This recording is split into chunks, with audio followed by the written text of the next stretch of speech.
Hello and welcome back to Matt Hayes' Tottenham Blog and for a season review on what was an up and down year for sure for Spurs. And after what turned out to be a very special season, I was sure to bring on a very special guest to discuss the various different things that occurred throughout the 21-22 season for Tottenham. I'm joined by Michael Bridge, Sky Sports reporter and Spurs fan to look back on this. Michael, thank you so much for joining me today. Matt, I can't believe you just outed me on who I support. I mean, that's unbelievable. No, thank you very much. Good, glad to be back on. Look, if I didn't do it, I'm sure Michael Dawson would have let people know at some point. We were all jealous of your celebrations after the game. Well, we had a pact a few weeks ago because I thought, to be honest with you, I thought Arsenal, it was over. I thought Arsenal had done enough when they beat Leeds. And he was like, no, keep the faith. It's like, right, I'll hold you to that final game of the season. So, we had to meet up for one celebratory bit. Look, I love it. It was a celebration that not just the two of you enjoyed, we all enjoyed watching it as well. But look, we're going to dive into so many things. Before we do get started, I want to remind all the viewers that if you are new to the channel, please do make sure to hit that subscribe button down below for plenty of transfer content throughout the summer. Hopefully Michael will be one of a number of reporters bringing us great news with Tottenham's business for the summer. So please do hit that subscribe button down below if you haven't already. But we're going to dive straight into it. And looking ahead, Michael, to what could be a positive summer this season, it was very much the opposite last season with a manager hunt that seemed to last an age, with some transfer targets that were missed. We did get some good signings in, but ultimately the feeling around the club wasn't the best heading into the 21-22 season. So I suppose if you can cast your mind back to that point, what were you expecting? What were you hoping for heading into the year? Not much, to be honest with you. It was a managerial search that started to get a bit embarrassing, I have to say.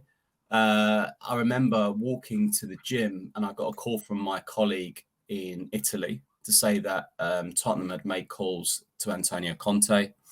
Obviously, he'd only just left Inter Milan. And I was very excited. I've banged the Conte drum for some time. And I make it pretty clear how highly I value Conte. And then, obviously, it didn't happen. And I was pretty devastated for one reason or another. And, he sort of said afterwards when he did get the job that he wasn't really ready, which might have been a good thing. But then it went from Conte to Paulo Fonseca and then to Nuno Espirito Santo. And you know what? He was a nice guy to deal with, but every time I went into that press conference, actually, to be fair, they were virtual, but every time I was in the presser, I just thought this guy's not a Tottenham manager. And he was very snappy, not good with the media. I remember Alistair Gold asked him a question on Oliver Skipp. It was a positive one. I think it was after Spurs beat Wolves. He said, "Oh, really, really impressive Skip today." And he said, "Alistair, you shouldn't be picking individuals out. This is not good."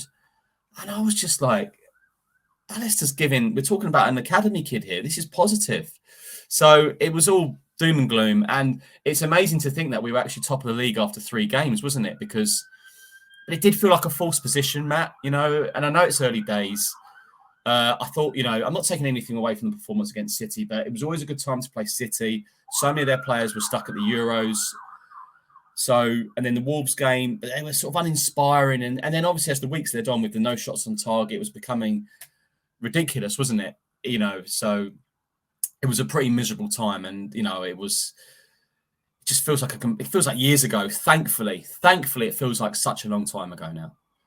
It's crazy, like mentioned that it's kind of hard for me at times to really register that Nuno time as actually something that really did happen, because it was such a weird time. Like I said, that brilliant start, that Oliver Skipp moment was a really strange one, because when he signed that new contract earlier in the year, there was a lot of people putting up quotes from Pochettino, from Mourinho, from Antonio Conte on Oliver Skipp, and it was all positive, saying he's a future club captain, he's a great kid, and he was a player that proved to be very important for Spurs throughout the season. And if Nuno couldn't see that, we know the man management side of things was lacking. Those quotes from Joe Hart about what led to his departure, I think, were damning. But in a roundabout way, it's maybe, if it was going to go wrong, it's good that it happened so quickly, because we had the chance to bring in Antonio Conte, when whether or not he was propelled into this job or he had that hunger because of the whole thing with Cristiano Ronaldo and Manchester United not wanting him. But Conte came in, and it goes without saying, it was a season-changing, it was potentially a club-defining moment,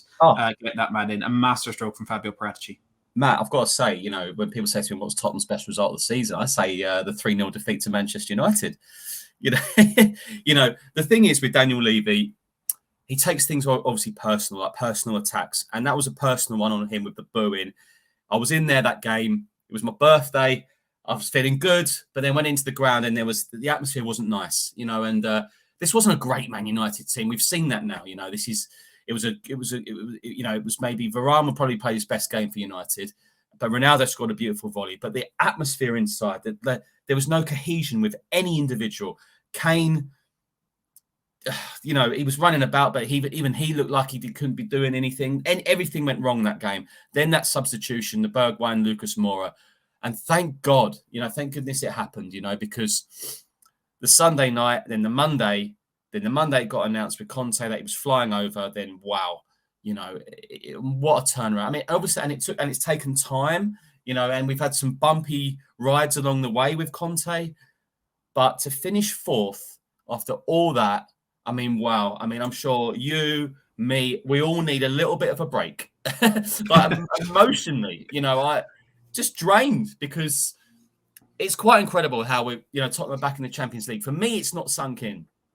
And he's a phenomenal manager. I know the fans love Pochettino, and I know why. And he's a very good manager, but this is a great manager. This is an elite manager, one of the world's best. He wins titles wherever he's been, Inter, Juve. But even then, when he's done that, he's still left. We know this guy isn't a 5-year kind of guy, but he's for now. And Tottenham, with the squad they've got, with like Sonny, Kane, hitting 29 and 30 respectively, Tottenham should only care about now. So the marriage with Tottenham and Conte is great. I know Gary Neville has always said that Conte and Man United was never the right fit, and that's up to Gary Neville. But at the end of the day, United would have finished fourth with him, in my opinion. No doubt about it. But all we can say is, for me, the fit with Conte and Tottenham is perfect. It really is. And it was a weird moment for me when, even just going back to the appointment of Nuno, when the whole thing happened with Jose Mourinho, I felt we sacrificed a lot in the club in terms of what Mauricio Pochettino had built, and the positivity around the young players coming up through the squad. And I thought, if you're going to rip that away and kind of let that be sacrificed to bring in Jose Mourinho, who was a manager further now as well, I thought in order for that to be worth it, you had to go down the same path after Jose, and you had to go all out and try and get that trophy immediately. And the appointment of Nuno was nowhere near that. But I think in some way, maybe Daniel Levy recognised the error of his ways, and like you said, is a manager further now with a squad that is further now. Also massively helped, of course, by the pulling of the strings by Fabio Paratici. But it was the ultimate season-defining moment. It of course changed everything. But for me, even at the time, I didn't feel it was going to have an immediate reaction. Like you said, there were the bumpy moments. The defeat at Turf Moor, I think, stands out as the biggest one. Yep. But what Conte's managed to do is personally change my expectation. When he came in, I didn't think we were getting top four. Straight up, I said it from minute one. I didn't think that was possible. I thought it was, kind of figuring out his best squad and trying to build towards the end of the season. But the key point is he figured out that best 11. And he had it figured out probably by that Man City game in February when we went down and won at the Etihad. And for me, that's also a season-defining moment. You can look at the turnaround at the King Power Stadium when we beat Leicester. A big moment for me as well as the Davinson Sanchez winner of Vicarage Road, because we started to see that mentality, that kind of twisted mentality. Are there any other moments you've identified, or is it just those big ones that you think? I think that they're spot on. The Leicester one was huge. Looking at the Arsenal postponement now, I remember Arsenal fans laughing and saying, "Ha, we've got one over you." And I said to Arsenal fans, I said to friends of mine, I said, "You are joking. Son's injured, Romero's out. We're playing poor." Those 2 League Cup games against Chelsea were pulling teeth, wasn't it? With Chelsea, it was easy for Chelsea. It was a horrible time. We'd just beaten Morecambe, struggled to beat Morecambe. I wanted to play that North London derby because I just loved the occasion. But Tottenham are 10 times stronger going into that derby, so who's laughing now? But if you remember back then, Matt, Arsenal fans were laughing about it. And the one COVID case, but Tottenham I definitely think Tottenham had more injuries than Arsenal. Son was definitely out. But I tell you what's key as well. I'm not going to even say that S word, but the soft centre that people attribute Tottenham to with Conte seems to be going. Because Tottenham, even when they were great in the Champions League times, they'd still get a little bit of a pasting away to the likes of City. They've gone to Liverpool and got a point. They drew with Liverpool at home. They beat City away. Okay, under Nuno they beat the City as well, but they went to City. The key for me was when City equalised in stoppage time. and we still went for the winner. Just incredible. That kind of, I think it was, it was just after a defeat. They went up there and they went and got that winner. Those extra 2 points here and there. I think the key result as well is Burnley. 60 odd hours after beating Arsenal. I think Burnley, everyone's coming out now saying they shouldn't have sacked Sean Dyche, but actually they've got a good record under Mike Jackson. Mm-hmm. And he did a decent job. And Burnley were fresh.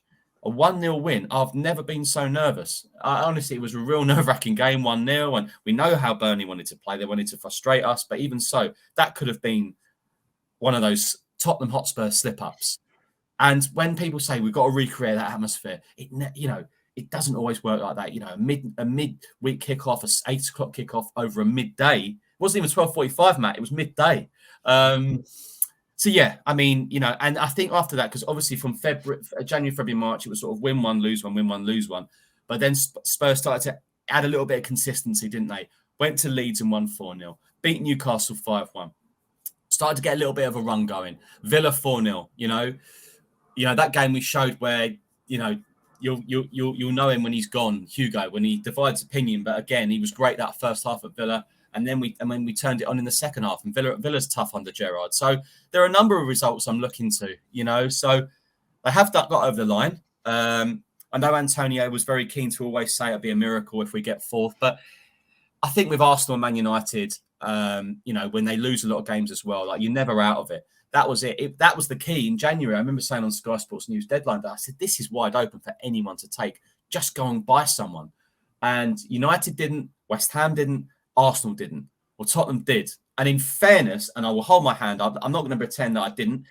I looked at Kulusevski and Bentancur as sort of like just grab something off the shelf from the supermarket kind of signings because these guys from Italy. I didn't know a hell of a lot about Kulusevski. I don't watch a lot of Italian football, but people who are based in Italy, my Italian-based journalists said, we're a little bit surprised they're loaning out Kulusevski. Bentancur, yes, they think he's probably needs a bit of a move now. Then they were bringing someone else in, but Kulusevski was the one they weren't sure about, and hasn't it proved to be? So Spurs recruited well, and Daniel Levy let go of the players where back in the day he would have wanted a lot of money for Ali, would have wanted a big loan fee for Ndombele, but he kind of said to Conte, look, if you don't want these players, then fine. So we're seeing a real difference here with Spurs. We're probably seeing a bit of a difference with Levy as well. So I'm quietly excited now.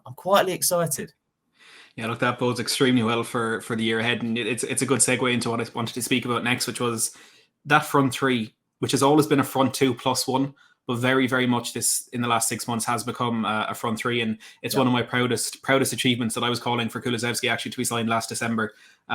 He's a brilliant player. It's one of my proudest achievements. But for me, what he's added to this attack is something that I personally didn't think we were lacking or hadn't identified as a problem area. And of course, under Kane and Son in the last 18, 24 months, we've been very, very good on the counter-attack, which we still are. But Kulusevski seems to have brought in a bit of composure. And I'll admit, in the first couple of games, I was quite frustrated by how he was slowing attacks down. But you look at that fourth goal we scored against Aston Villa, the Son hat-trick goal, the second goal against Leicester as well. He has that ability to kind of see the game 5 or 10 seconds ahead of everybody else and hold up the ball. And that relationship with Son and Kane, which has come in immediately as well. But it was such a crucial signing, and we've been looking out for a player to be that third man with Kane and Son, because it's been Lucas, it's been Bergwijn, for a while it was Dele Alli. But how important was it, do you think, that we had, whether it was Kulusevski or someone else, just a consistent feature in that front line that could play a part? Well, I think it could have been the difference between fourth and fifth, because I mean, he also, with the way he's a very clever player, and you mentioned that extra second, and you're right, and the way he holds it up, you know what he's going to do. And people know what he's going to do by now. He's going to cut inside, but he still gets there. He's strong. He's deceptively strong. And I think he helps Kane and Sonny. Lucas will always be highly regarded by Tottenham fans for obvious reasons.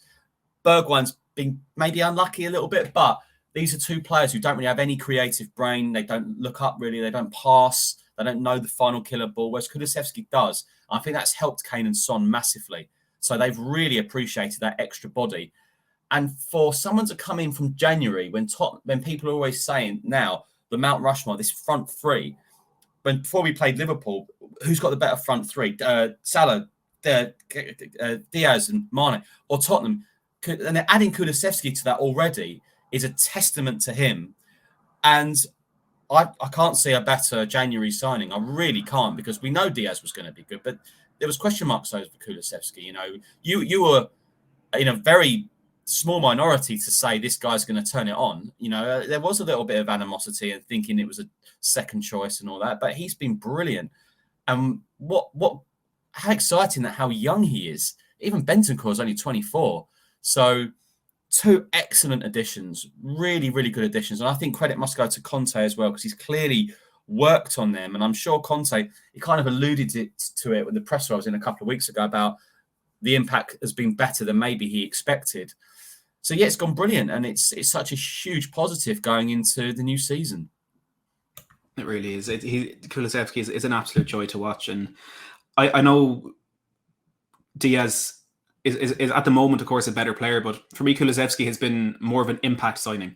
You know, like you say, without him, we probably wouldn't be in the top 4 right now. Without Diaz, Liverpool probably would have finished second still. They probably still would have won the FA Cup and the Carabao Cup. So that kind of missing out on Diaz has, in a roundabout way, been very, very good for us. And I want to talk about the defence, because it massively changed the season, not only in style, but also in how good they were. So we started the year in the 4-back with Nuno, which I think we kind of thought was going to be a 3 at the back, but for whatever reason, he went a bit more pragmatic.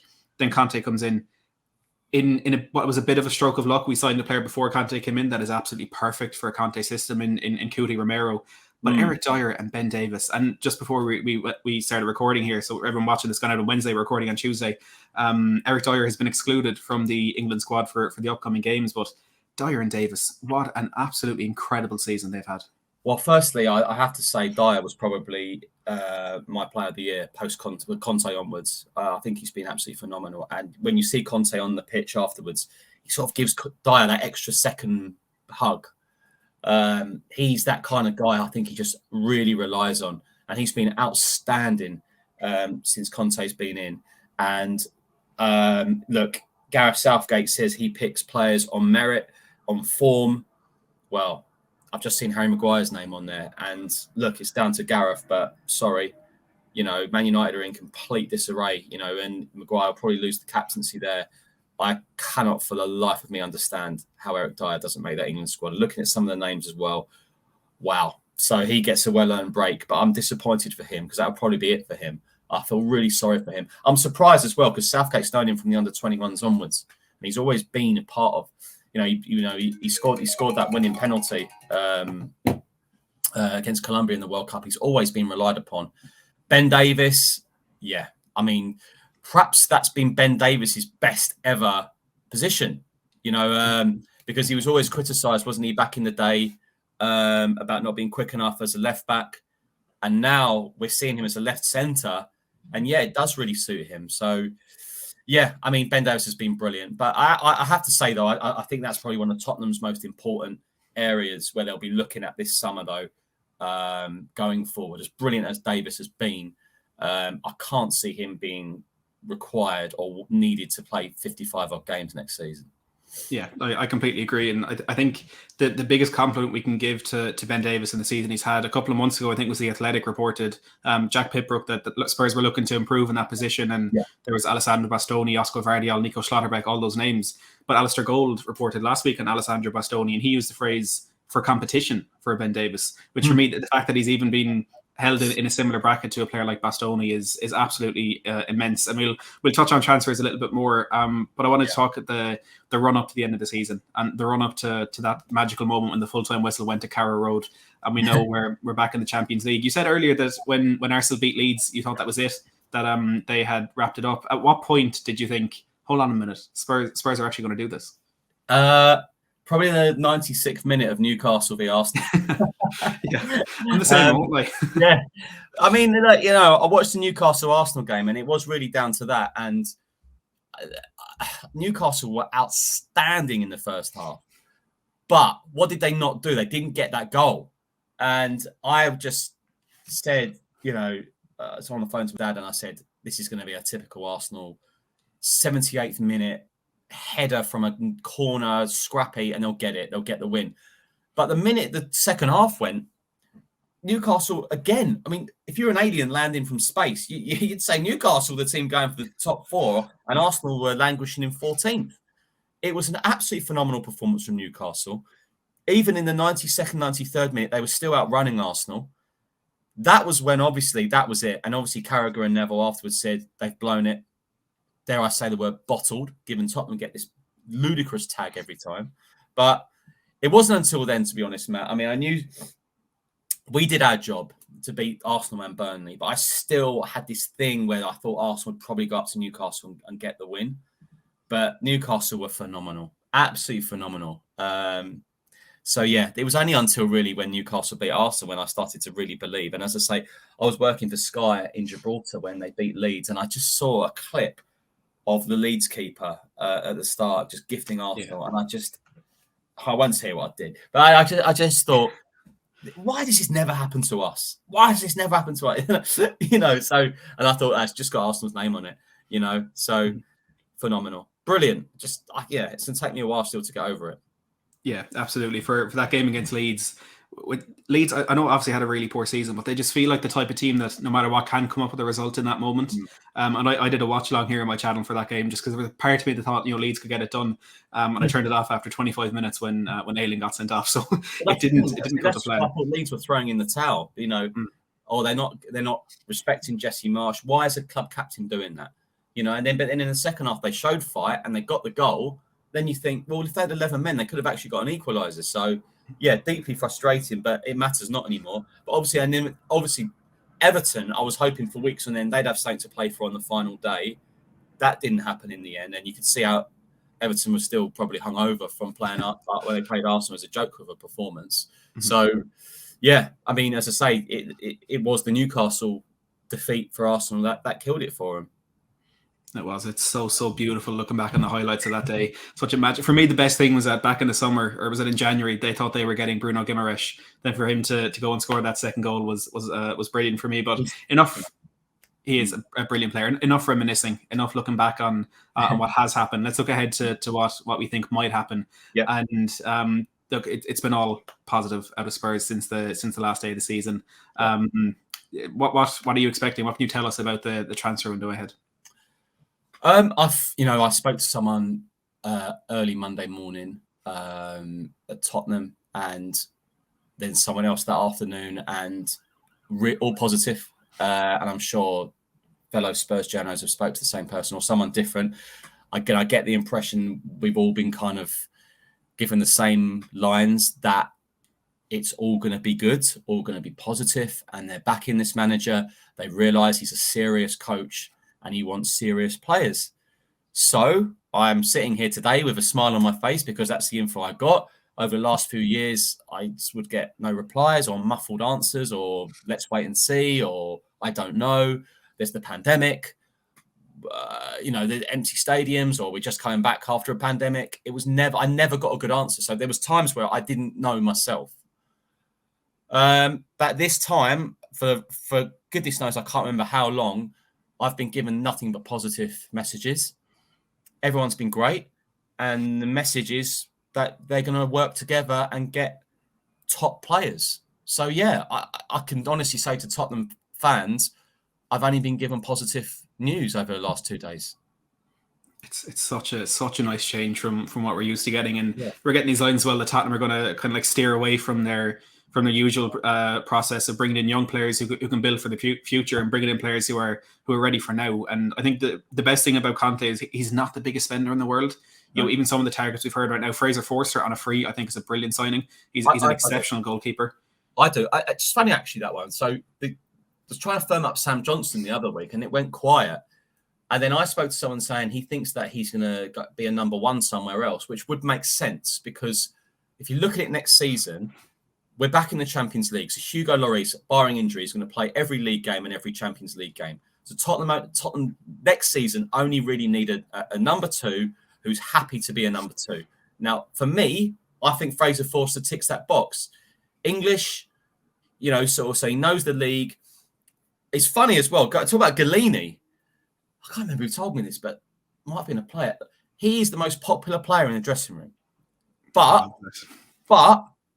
that doesn't really matter on the pitch, does it? So, and I think it was his Spotify that he was playing Champions League music at Carrow Road. It was at Instagram. It was his speaker. So he's well into Tottenham. and the players love him. But would you want him playing Bayern Munich if Lloris has hurt himself? No. Do I want Fraser Forster? Well, yeah, okay, yeah, he's played in Champions League nights. Yeah, you know what this is all about. And what an honour for Fraser Forster at his age to join Tottenham Hotspur. I think it makes sense. It ticks all the boxes. And as I've said, Matt, I think there are fans sometimes who look at Lloris's errors and completely forget some saves he makes are unsavable. He's come third to Edison and Alisson again in the goalkeeper stats. And I think Tottenham have got a real job on their hands to try and find someone to replace him. But the Forster situation just gives Tottenham another year of looking around and getting the right decision, because the alternatives I'm hearing and English goalkeepers, and I just don't think they lay a glove on Lloris, but that's just my personal opinion. I think, well, we all know buying the best goalkeeper is really hard. So it's a sensible signing. If it happens, it sounds like it will happen. And another positive thing is that Conte wants all his transfers done early.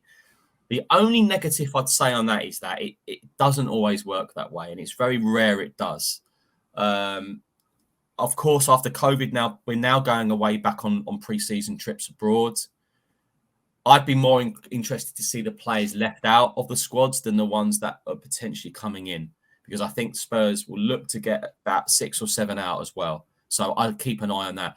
Is a Harry Winks going to go to Korea when it's clear club and player know it's time to move on?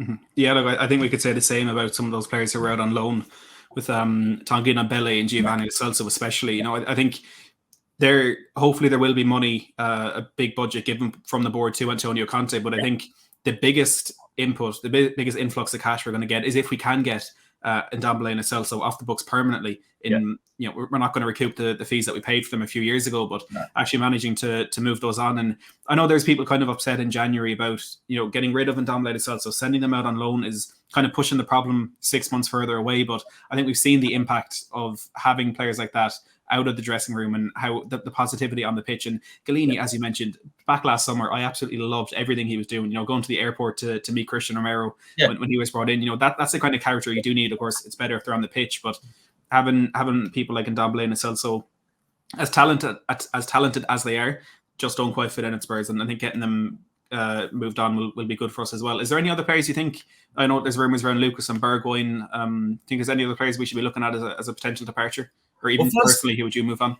Well, firstly, what you said about Galini there strengthens what I've heard about the guy. Lo Celso and Ndombele. Let's go back to Daniel Levy here, who's received a lot of criticism over the years, and you know, some with justification. You know, there's a couple of transfer lines I remember going forward, and then it's not happened for one reason or another. Negotiations have changed and deals have gone. So, you know, he does deserve criticism, but let's also give him some credit, because Daniel Levy back in the day wanted big fees for players who were surplus to requirements. Ndombele was a very expensive signing for Tottenham Hotspur, and he went on in terms of big players, cheapish loan to Lyon. They've got a problem with Ndombele because I can't see Lyon signing him permanently. Giovanni Lo Celso, the issue is, again, Villarreal are a small town club, but punching above their weight seems sort of every year. They'd have to sell to buy again. I know Arnaut Danjuma might be looking elsewhere this summer, who's a phenomenal talent. They might be able to raise some money there. But again, they're going to probably have to have a loss on the Celso. But Levy's backing Conte in the sense that Conte said, I can't take these guys on my journey. I don't trust them. I know they're good footballers, but they're not good Tottenham footballers. And I think that's the difference. Ndombele's career ended at Tottenham after Morecambe, I think. Unless there's huge turnaround in his attitude, the right word, I don't know, but application maybe to come in on June the 27th and say, I'm sorry, I'm ready. I just can't see it. And the Celso, I think, will look elsewhere. So there's two players, but where Ndombele goes next season, I don't know. It might have to be another loan. I think Winks will find another club. There'll have to be a conversation with Joe Rodon. I know there's interest in Japhet Tanganga, but he might want to stay. But Tottenham have also got to be careful with the homegrown quotas for Europe and the league actually as well. So it's a shame that there's so many, like Winks is not considered a first teamer anymore. But Bergwijn has had interest from Ajax and AC Milan. I think with a World Cup coming up, they would look to maybe get something from him. Again, he'll have some. There's no point having Bergwijn if you're not going to play him. Yeah. So yeah, that's a few. That's a fair few. The positive this summer is I don't see anyone going out who we want to keep. So obviously last year was dominated by Harry Kane. I put my neck out on the line at Sky Sports News, saying he's going nowhere. He's not going to go. He's not going to go. He's not going to go. And I got to a point where am I making myself look silly here? And I had a bit of a disagreement with a colleague because he was adamant that he was going to go. So, and I thought, you know what, I'm sticking to my guns. And I think some thought it was me, my heart ruling my head. But then I did speak to a couple of people who were just saying that City haven't offered anywhere near what's being reported. Then they signed Grealish. So, yeah, I mean, I look at it now and I don't know where he goes. I really don't. So I don't see anyone else where I see leaving who I don't want to leave. So, again, I think hopefully it will be a positive summer. There's one player who I'm not 100% sure has a future at Tottenham anymore, and that's Reguilon. I know Antonio gets frustrated with him. Is he a wing back? I don't know. He's very rapid, but then he doesn't have that. I mean, how many times last season did he get into the box or have the opportunity and just didn't put it away or finish? And I think Sessegnon might have pushed himself in front. Does Doherty and Emerson stay? I'm not so sure. Emerson's had a good few weeks, granted, but is that enough? I don't know. I think Tottenham really need if Tottenham could be a real force in that formation if we improve those wing backs. I really do. The wing backs are so important under Conte's system. So I'd expect to have 2 new wing backs starting the season, or at least by the end of the deadline. So there's some business to be done. Whether that means Antonio says to Doherty, look, I think you've done brilliant for me, but you're not going to play. He'll have interest now because he's done enough. Or Emerson, he just says, look, you're probably better as in a back 4. He goes back to Spain. I don't know. But I think maybe Reguilon and one of Doherty or Emerson might make way.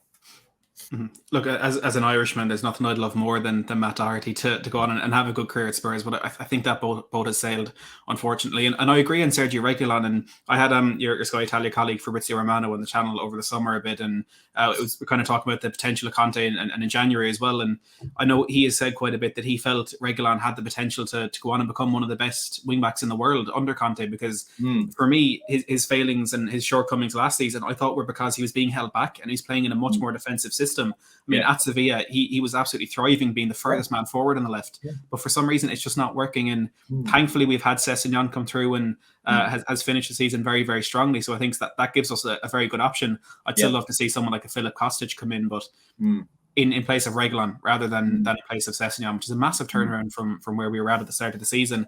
Yeah.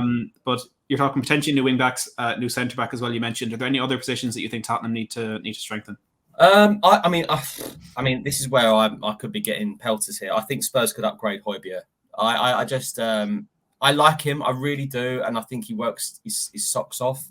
But I just think Spurs could add a little bit more quality in that central midfield.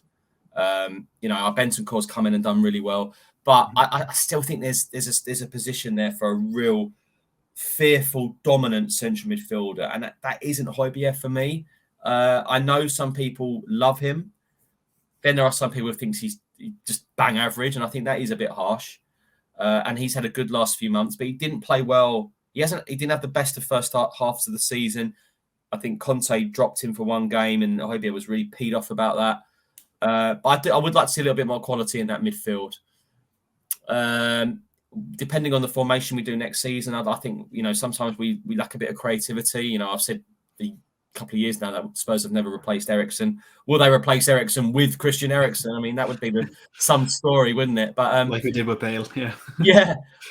So I think really, I mean, looking at it, I mean, look, let's just get it now. There's the meeting with Conte has yet to happen. So a lot of the names thrown out there are just a lot of it are hearsay. Bastoni is loved by Conte, he's loved by Paratici, but Spence is loved by Paratici, and there is, as I say, I repeat, that worry that Tottenham are a bit low on the homegrown quota because they don't want to start leaving out a player ahead of their Champions League campaign. So I think they're going to go for a left-sided centre-back. The goalkeeper should be sorted by next week with Fraser Forster. Left-sided centre-back, the two wing-backs, which is 3, one central midfielder, and maybe one more attacking midfielder. Striker is probably the least of Tottenham's worries because of Kane and Son. Now, I think Spurs, the day of, Harry Kane, you won't dislodge Harry Kane. Those days are over. The messages I've got over the last few days, the 5 or 6 they want to bring in are going to be first team players to go into that first team. Kane loves to drop deep. If another forward comes in, can he play wide as well? There's that to look at as well. Son can play in a couple of positions. I see Gabriel Jesus mentioned actually the other day. I think Mike McGrath reported that originally, which that hasn't been denied. I know Edu at Arsenal is really keen on him, and they're going to offer him the central role. But obviously Tottenham have this Champions League carrot now.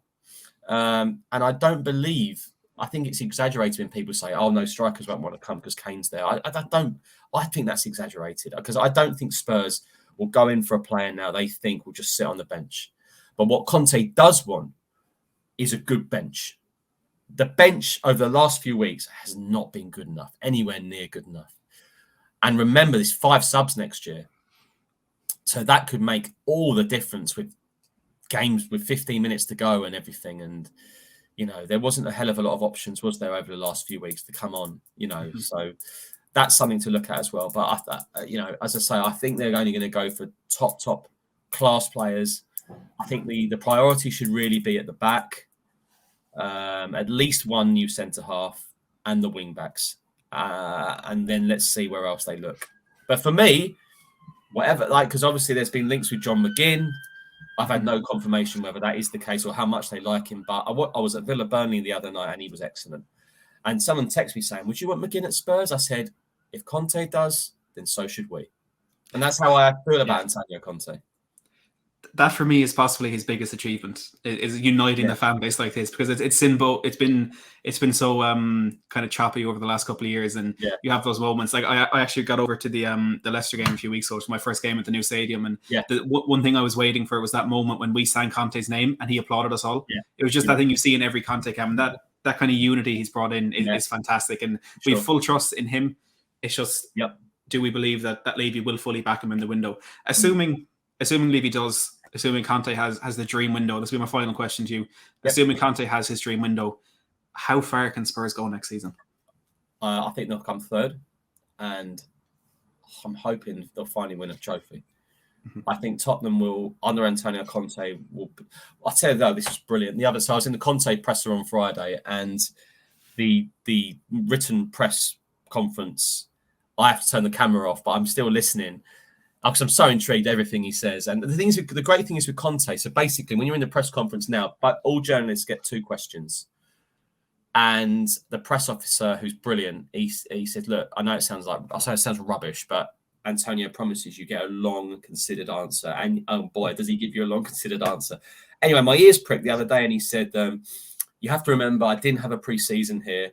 And if I did, we'd be in the title race." And I just thought, wow, this guy is just... And he knew it. He meant it. Like that ambition, that belief in his own ability. I just love that. And that's Tottenham's manager now. And I think he's probably right. But to say that, and he meant it.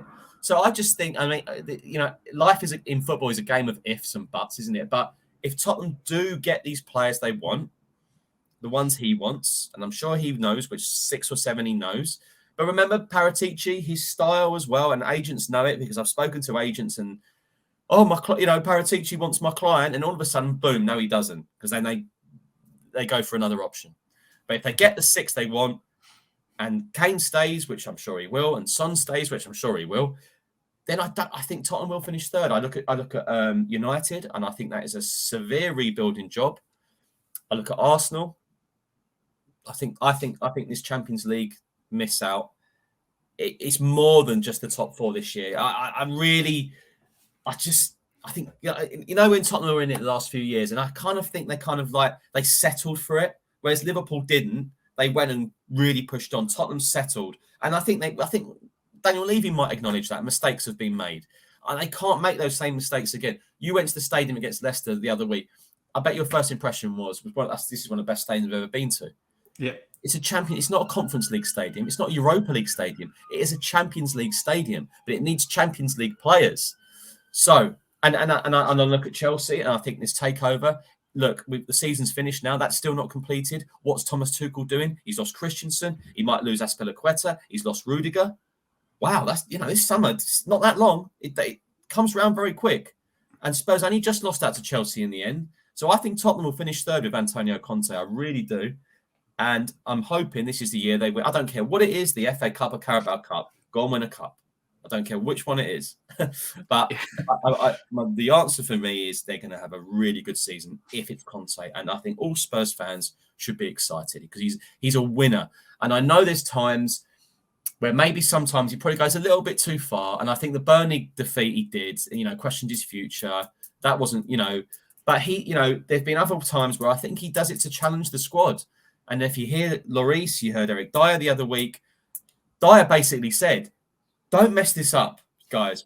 We have got, look at Kane. I've never seen him look so lean, so fit. Wow. So let's not muck this up, and that would be the message. So if Conte stays, they get the right players. I'm certain Tottenham will be in the top 4 again next season. I love this positivity. I really do. And I share it. Absolutely. I think it's unfortunate that it's come at this time where City and Liverpool are at such a high level that we can't really sit here and say that the Premier League is an option. But if we win a trophy, I personally take responsibility for the trophy jokes. I actually started supporting Spurs the week after we won the Carabao Cup in 08. So I take that personally. So hopefully that can come to an end. But Michael, it's been an absolute pleasure having you on today and chatting Spurs with you. I'm sure I don't need to tell people who you are, where to find you, but everyone make sure to go follow Michael on Twitter for, if you don't already, for some Tottenham content throughout the summer. For me, transfer content all the way through. Like I said, do make sure to hit that subscribe button down below and hit that like button if you have enjoyed the stream. And make sure to go down to the comments and thank Michael for his wonderful time today. Any parting words, Michael? Yeah, just hope everyone, you have a fantastic summer. It's been a really long season, up and down. Been a lot of Tottenham get battered jokes. I work on the darts and I was in Ali Pali all Christmas. Everyone, Chelsea, West Ham and Arsenal singing Tottenham get battered. But at the end of the day, Tottenham are in the Champions League. We've got an amazing manager. So enjoy it. Have a nice relax and enjoy the interaction. And hopefully, I'll be back. And when there's any transfer news, myself and some, there's some brilliant Tottenham-based journalists out there. There's no race to be first out there. It's about being right. So keep across the best ones. I absolutely love it. For me, for everyone who's watching, again, thank you so much for your time, Michael. But for everyone who has watched, as always, thank you so much for your support. And let's hope it's a busy summer ahead.